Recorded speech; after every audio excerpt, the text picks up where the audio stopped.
problems. That guy, he just has to touch you once. Shit's going down. He's so different than anybody else in the division. Like, he knocks everybody out. Everybody hits hard. They all hit hard. But that shit fucking down. dude hits hard.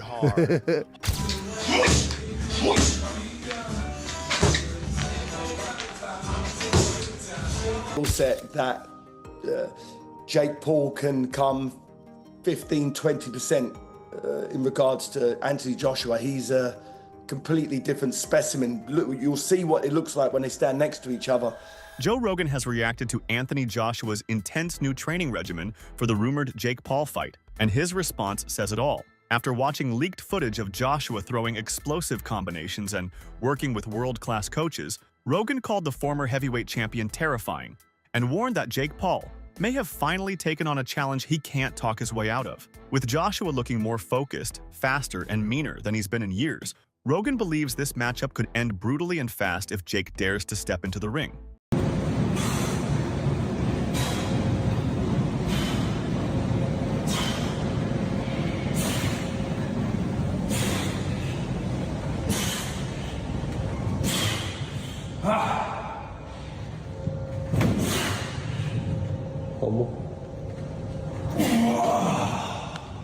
Need to get stronger.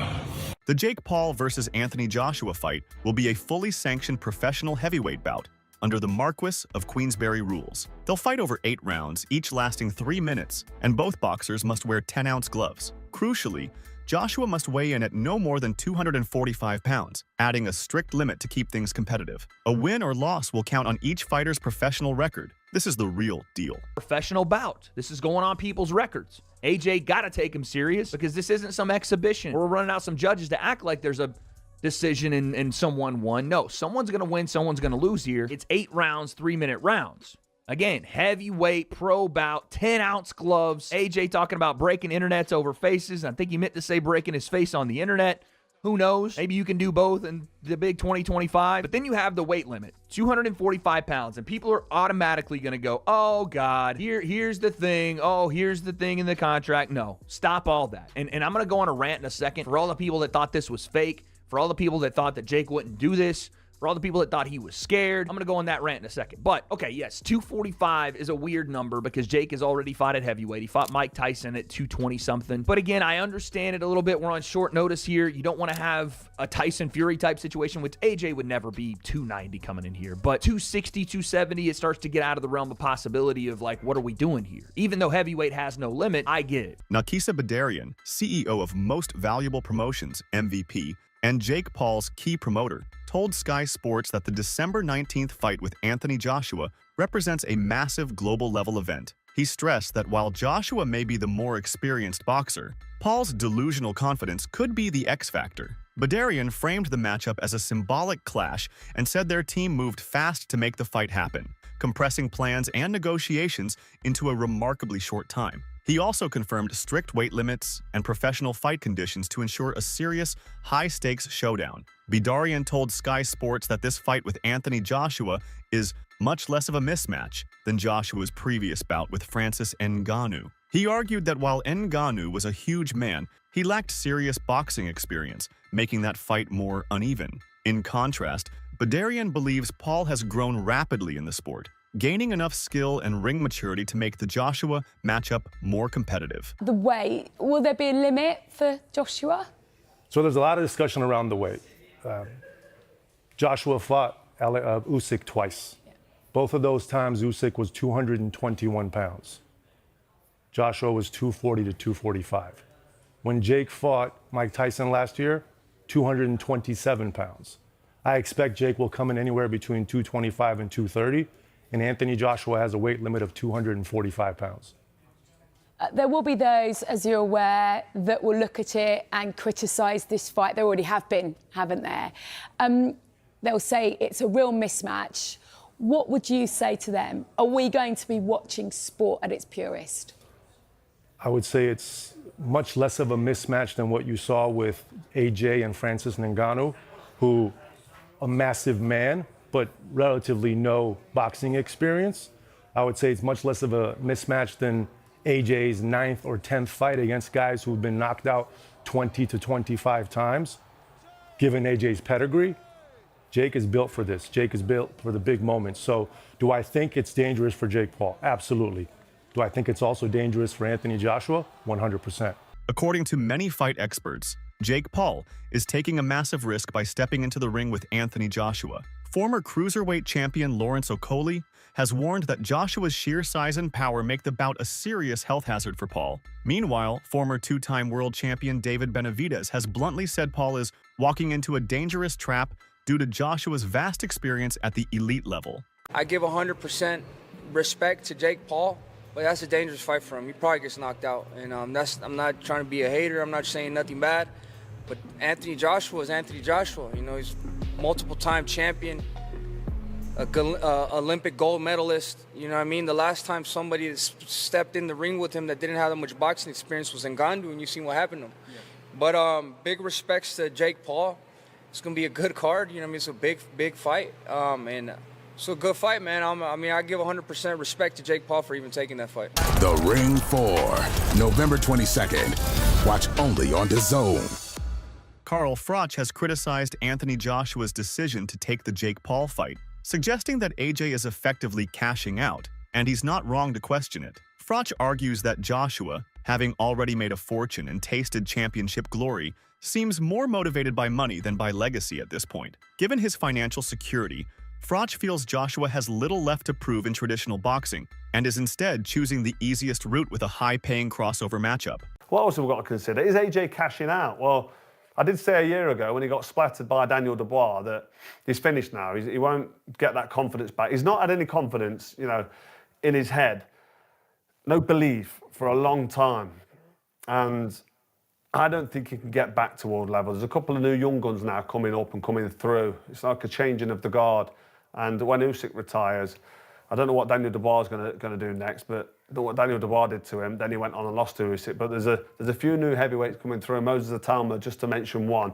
And you wouldn't start putting AJ in with any of these young up-and-comers that can punch hard, because I just don't think he's got the chance, because the ambition and the desire is going to be gone. So AJ most definitely is cashing out, and you can't fault him. Fair play to him. He's going to get a massive payday, maximise his exit route by fighting fake Paul. Some boxing fans believe Jake Paul could actually beat Anthony Joshua, and they're betting it all on his power. Despite being labeled a YouTuber-turned-boxer, Paul has shown genuine punching strength in his fights, landing big shots that have knocked down or out more than a few opponents. Tyson Fury, for one, recently predicted that Paul could knock AJ out, citing his growing size and power at heavyweight. Meanwhile, Paul himself has repeatedly claimed that Joshua's chin is weak, suggesting a clean, well-timed shot could end things early. Do you think he can win, Jake Paul? I think it's a possibility. No one is backing Jake Paul currently. You've seen him in the ring. You can see that he's got some knockout power. And I also believe people don't look at Joshua's last few fights. And I don't think it's going to be as big of a landslide as people feel. I feel like there's an overhand right that could easily land, and I wouldn't predict that Joshua's chin can last that. The problem is that all of the pressure's on Joshua at the moment. So Jake Paul, if he gets knocked out in 12 seconds, he should get knocked out. The problem is, as soon as Joshua starts taking damage, all of a sudden he's thinking, the world is watching me. I'm a professional fighter, and I'm getting beat off a YouTuber. All of the pressure is on Joshua, and that's a lot that can weigh on a man. You can't deny that Jake Paul has power. I think it's one of his only attributes. I think he's a very poor boxer, but what he does have is a weird technique where you don't know what he's got power.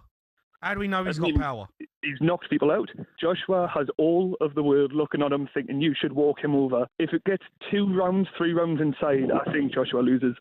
Many are calling this a David versus Goliath matchup.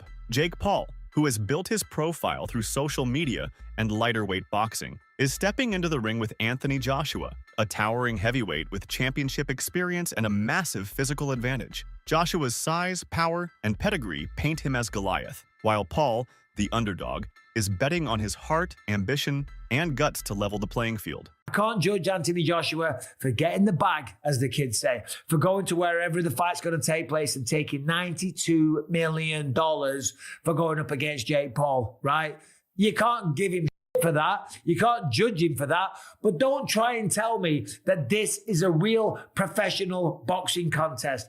I'm saying my guess is that this will be an exhibition matchup. And if it is, it'll be one hell of a show. And I'll certainly tune in. And fair play to both men because they're making an absolute goddamn killing. But what is going on? Jake Paul versus Anthony Joshua. It's a lose-lose for Joshua. It's a win-win for Jake Paul. One of the major concerns around Joshua taking on Jake Paul is that AJ has only had 2 fights in the past 2 years. After a split decision loss to Alexander Usyk in 2022, Joshua has been more sporadic. He beat Robert Helenius in August 2023 and Otto Wallin in December 2023 before knocking out Francis Ngannou in March 2024. The problem for Anthony Joshua is his activity. He's only fought twice in 2 years, and one of them he got knocked out off Daniel Dubois. That was his last fight, and a lot of people say you can only judge a fighter's quality from their last fight. And then the fight before that was a win, but it was a win against Francis Ngannou. Francis Ngannou, if you know, he was the UFC heavyweight who's not a real boxer, and he only had 1 fight before that boxing fight, what he lost as well. So that's his activity in boxing. Now Jake Paul, on the other hand, looking at his box rec, he's had 6 fights since 2023, and one of them was against Mike Tyson. But we all seen what happened in that fight. Mike Tyson was well past his prime. Where Anthony Joshua, on the other hand, is, but I'm not going to say he's coming into his prime because he had some great wins earlier on in his career before he lost to Usyk twice. And by the way, when he did lose to Usyk, the last one was a split decision. It was a pretty close fight. So now this fight is matched, and I just want to look at the tail of the tape. Now looking at the age difference, we've got 28 years old compared to 36 years old. So I guess the advantage there goes a little bit towards Jake Paul. 28-year-old is better than a 36-year-old. But that being said, we've got talking about experience and everything else, what comes with being 36 years old at Anthony Joshua's level. And then, like I mentioned, the heavyweights kind of seem to prime a little bit older. Now come down to the height and the weight. This is the big one. 6'1" versus 6'6". 200 pound versus 252 pound. We got a 252 pounder in Anthony Joshua. The reach advantage is a lot, which we would expect. Amateur fights, we can see that Jake's only had 1, where AJ's had 43, but 43 of them are including at the highest level, Olympic level. And yes, he won the Olympic bloody gold medal, if I don't need to remind you. Then the pro record, Jake Paul has had 13 fights, lost 1. AJ has had 28 fights and he's lost 4 with 25 KOs. David Haye has issued a dire warning about the upcoming Anthony Joshua versus Jake Paul fight, calling it a blatant mismatch. Speaking to Sky News, the former heavyweight champion said Joshua could inflict horrendous damage on Paul and fears that Paul's safety is at serious risk. Haye went so far as to suggest the fight could be his last day on Earth, painting a grim picture of what might happen if Paul underestimates Joshua's size, power, and experience. There's a massive physical gap between Anthony Joshua and Jake Paul. Joshua stands at 6 feet 6 inches with an 82-inch reach, while Paul is about 6 feet 1 inch with a 76-inch reach. Joshua typically weighs around 240 to 250 pounds, but for this fight, he's capped at 245 pounds. In contrast, Paul spent most of his career as a cruiserweight and has only bulked up to around 227 pounds for his previous heavyweight outings. This size and weight advantage could give Joshua a serious edge in power and reach. Is a big money fight, £100 million potentially. Are you confident it'll happen? I wasn't confident when I first heard about it. It sounds like one of those fairy tale fights that people talk about but don't actually get over the line. I heard this 3-4 months ago. I just dismissed it. I heard it a week ago. I went along with it, but deep down I thought this isn't going to happen. And today it's been made official. Jake Paul is going to get in a ring in a boxing match, boxing gloves, to mix it with one of the most dangerous heavyweights on the planet, someone who is Olympic gold medalist, won the heavyweight championship twice, although he lost his last fight against a very good Daniel Dubois. He's a top 10 heavyweight on the planet versus internet sensation, someone who's a latecomer to boxing and has boxed at a very moderate level. I'm talking domestic level. And he lost to Tommy Fury, for instance. And Tommy Fury, who he lost to, versus Anthony Joshua, they're 2 completely different sports. So I commend Jake Paul for putting himself in harm's way, because boxing is a dangerous game. People have died in the ring. People have been seriously injured, maimed. And he believes in himself enough to do it on a massive scale, because it's not about the money. he's got enough money. This is him wanting to push the boundaries of reality. He's manifested an amazing life for himself. He's a superstar, and I think he wants to try and do the unthinkable. He wants to. It's an insane challenge he's put himself up for, but you've got to give him credit. You say an insane challenge. You've described it before as Jake Paul being a cat versus Anthony Joshua's lion. Yeah. I mean, they're not equally matched on any sense, are they? There's not one element of their boxing skill set that Jake Paul can come 15, 20% in regards to Anthony Joshua. He's a completely different specimen. Look, you'll see what it looks like when they stand next to each other. Anthony Joshua is taking a big risk by agreeing to fight Jake Paul. And for many experts, it's not just about what could happen in the ring, but what it could do to his legacy. Former heavyweight Dave Allen warned that if Paul even lands a punch on him, it could diminish everything Joshua has achieved. Others argue that this fight is a purely financial decision. Eddie Hearn himself defended it by saying, "You can't eat legacy." There's growing concern that AJ could exchange his respected reputation for a massive payday, and that if things go wrong, he risks being remembered more for a cash grab than his boxing greatness. A lot of boxing fans will think this is a massive stain on his career and a bit of an embarrassment. Now, you two have done it. I'm sure you would both fight Jake Paul tomorrow, wouldn't you? Yeah, but we're both retired.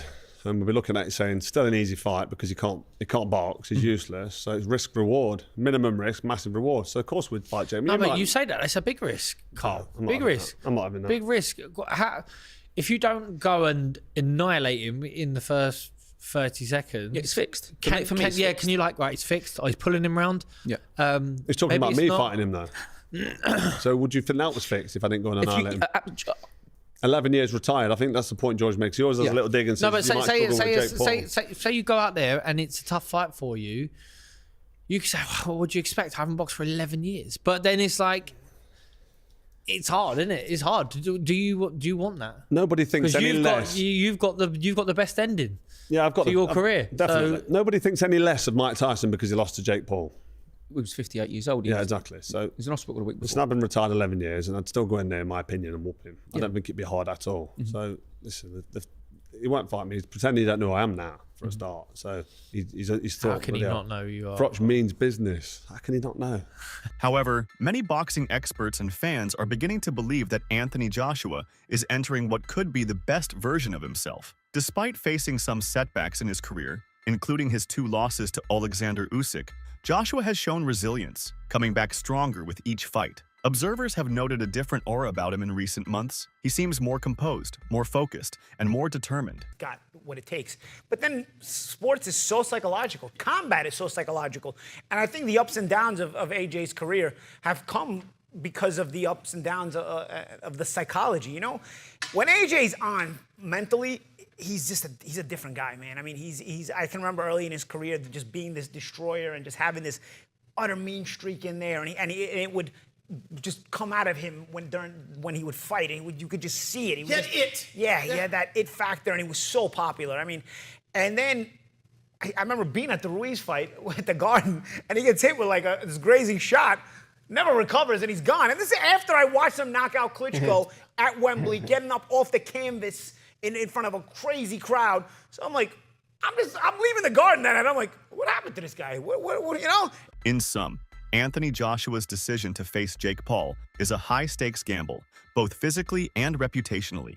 While the fight promises massive financial reward, many insiders fear it could tarnish AJ's legacy if things go wrong. Critics argue that Joshua risks turning what should be a celebrated veteran comeback into a circus spectacle. On the other hand, this bout could be the perfect payday he's earned after years of big fights. But at his career stage, taking such a risky crossover match, the kind that could end in a shocking upset or serious damage, is anything but a sure thing. A lot of people have said, well, if he doesn't knock him out the way in which he knocked out Francis Ngannou, he's a sham, this is a sham, this is all rigged. A lot of people said if Jake wins, this is a sham, this is rigged. A lot of people said if he goes the distance with Jake, this is a sham, this is all rigged. Some people are saying even before it was finalized, Gareth on our show, although he folded quite quickly when he was face-to-face with Eddie at the open workouts. I saw that on IFL TV, I do believe, saying that his legacy is already in question as a result of taking this fight. Now, I'm surprised that people like Gareth say this. Look, this may not be your cup of tea. You can say, I want to see Anthony Joshua fight other heavyweights. I want to see him fight the likes of, I don't know, Joseph Parker. I want to see him fight Marvin Bakoli. I want to see him fight Caballel. I want to see him fight Zhilei Zhang. I want to see him fight Hrgovic. I want to see him fight Tyson Fury. What do you think? Is Joshua making a smart move by fighting Jake Paul for the payday? Or is he risking his legacy big time? Drop your thoughts below.